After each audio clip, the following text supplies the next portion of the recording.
begin by talking about the book Influence, which resulted from my 2.5-year program of research into the training programs of all of the different influence professions to see what they do to get us to say yes.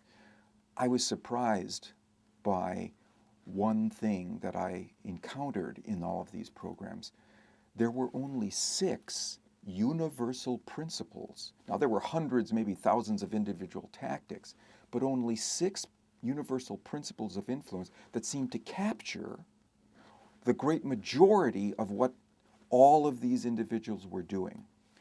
Reciprocity, the desire of all of us to give back to someone who has given to us. So if an individual gives us something, a free sample, for example, we feel obligated to at least listen to what they have to say. At the supermarket, for example, that little lady with the cubes of cheese and meat, after you've eaten one of those, it's very hard to just give her back the toothpick. Right? You feel like you're obligated to buy. Reciprocity is one. Another is scarcity, the desire to have those things you can have less of. So things that are scarce, rare, dwindling in availability. So one of the things that many organizations will do is to inform us of how rare, how uncommon their features are. Another principle is commitment and consistency, the desire to be consistent with what we've already said or done, to be congruent with our internal values and what we've said that we're going to do. So, for example, one study showed that if you call people on the phone, registered voters, and ask them if they will vote in the upcoming election, they of course say yes.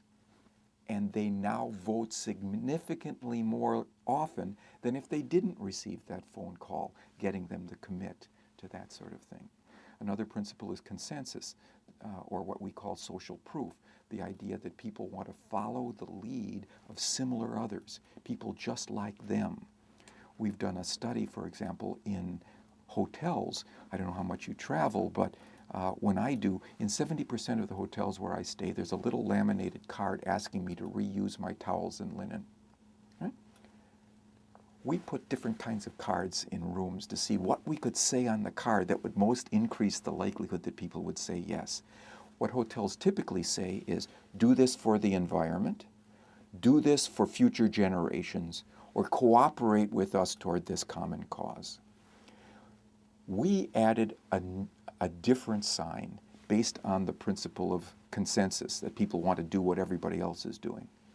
It said, the majority of guests who stay at our hotel do recycle their towels at least once. That was absolutely true, and it increased compliance by 28%. The interesting thing is that was a completely costless message, and it's never, ever been used in any hotel in any city that I visited. And the reason is those managers don't know what the research says.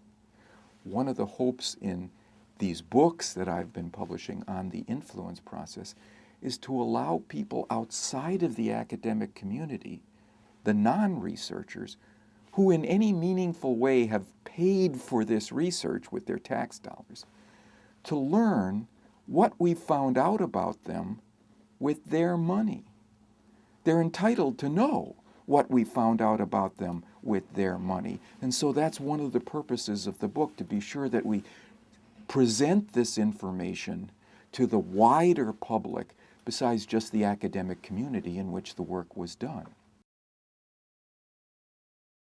We undertook the publication of the Yes book as a way to change the perception of persuasion as just an art, something that people are born with some sort of preternatural gift for saying the right thing at exactly the right time.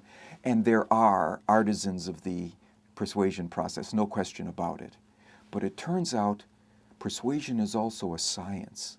For over a half a century now, researchers in various kinds of situations, mostly psychologists, communication professionals, sometimes marketing professors in business schools, have been studying how you can say something in one particular way that will significantly increase the likelihood of assent to that thing, and have been checking their theories and their hypotheses in scientific experiments that allow us lessons that we can provide to the larger community beyond the scientific establishment of how you can be more effective and how you can be confident that you will be more effective, because it's grounded in true science, not just hunches and speculations of people who want to talk to you about this process. What I'm going to claim about the principles that we talk about is that they are universals of influence. They're so central to the human condition, so fundamental to the way we work as citizens of modern society, that you will be able to use them successfully, or they can be used successfully, in all kinds of domains, with your friends, with your neighbors, with your co-workers, with your boss, even with that most resistant of all audiences, your children. I'll guarantee that these principles are so fundamental, they're so psychologically central, that they strum strings that are inside all of us and that we try to resonate with in order to behave correctly. The difference between influence and manipulation is an important and profound one. Like dynamite, these principles, these tactics, these lessons can be used for good or ill. The difference is the extent to which they are employed by someone who's taking a detective's approach to the influence process rather than a smuggler's approach. A smuggler imports one or another of these principles into a situation where it doesn't naturally exist. For example, excuse me, let's say, for example, that we use the principle of authority. We can move people in our direction by claiming to be an expert on some topic that we're talking about. And if they believe us, it's very human for them to want to take the shortcut route and follow what a legitimately constituted expert says. If we're not an authority, we have exploited this process to bring people in, and we've manipulated them and their interests and their outcomes. There's a short-term success consequence of that. People do say yes to us. There's a long-term disastrous consequence, is that they don't want to continue to deal with us if we fool them into yes. On the other hand, if we're a detective of influence and we go into a situation where we recognize that we are genuinely an authority, all we have to do is raise that to the surface and significantly increase the likelihood that people will be counseled correctly into a good choice to make. So, for example, we did a study with hospital physical therapists. We just asked them to put on the wall of the physical therapy lab all of their credentials, all of their diplomas, all of their awards, and compliance with their exercise regimens went up 30% immediately. Not because, it's not so surprising that people want to follow the lead of a legitimate authority. The interesting thing is that that was below the surface, that genuine authority. All that had to be done was that somebody like a detective saw it was there and brought it to the surface so it would be available to people to base their decisions on. Yeah, it's a great question, because it gets back to the question of ethics again, which is, if somebody's trying to influence me, and I've read my book, and I know that they're trying to, I should not be automatically resistant to that. I should only be resistant to the person who's trying to manipulate me into yes by claiming to be an authority when he or she isn't. I do want to follow the person who's the genuine authority, for example. I do want to follow the person who gives me true information that what they are recommending is consistent with an existing commitment that I've already made, a priority that I have in my life. Or I do want to be vulnerable to the appeals of someone who tells me about a genuinely unique or dwindling availability that has value to me. All of those things are influence dimensions along which I want to move, except when they're counterfeited. So the key is, if I've read about influence and I know about it, I should no longer be simply alert to the fact that somebody's trying to influence me. It's a more subtle differentiation. I need to be alert to the person who's trying to influence me with genuine information about the factors that steer me correctly, versus somebody who's trying to fabricate that information. Yes, there are such features. So for example, one of the principles of influence we talk about is liking. People prefer to say yes to those they know and like. And one of the factors that causes us to like somebody else is how similar we feel to that person. So the individual who on a YouTube video comes across as every person, as just like the audience to whom he or she is speaking, will get that liking, will get the rapport, will get the focus of attention, and will make the information more likely to be considered. The same thing goes with the authority principle that we've talked about. The extent to which you can appear more authoritative, more credible, more knowledgeable. And you can do that, for example, by doing something as simple as speaking slightly more rapidly than normal.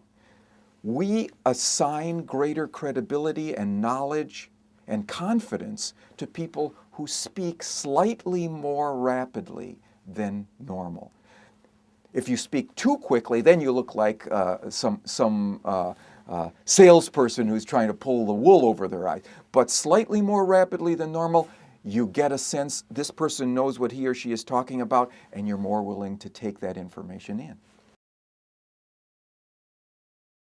I'm not sure if you or your viewers would recall, but there is a public service announcement that was run back in the 70s and 80s called the Iron Eyes Cody spot that is reputed to be the single most effective public service announcement about the environment that has ever been sent to the American public.